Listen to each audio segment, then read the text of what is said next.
Hello, my friends. The shepherds on the hillside, when they heard the angel's announcement on that first Christmas night, there were two words, I think, that stood out in that announcement. The first was the word joy, and how Jesus brings joy to the world. We talked about that last week.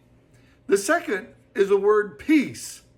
And we've been speaking this week about the peace and the difference between a godly peace and an earthly peace. In fact, Jesus said in John 14, "My peace I give to you, not as the world gives," which shows there's a difference between a peace that the world gives and a peace that God gives.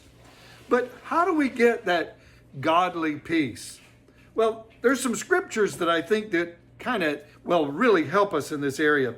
First is Psalms chapter number 85, verse number 8. It says, "I will hear what God the Lord will speak.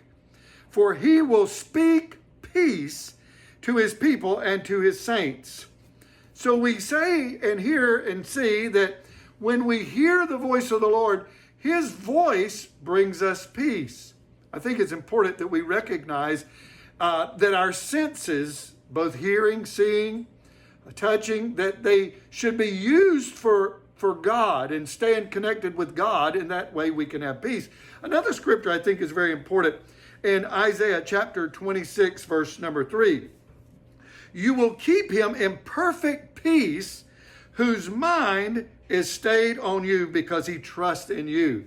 Friends, there's so many things in our world today that will get us distracted, and our mind is everywhere but on God. But if we will keep our minds on God, we can have that perfect peace, that heavenly peace, that godly peace.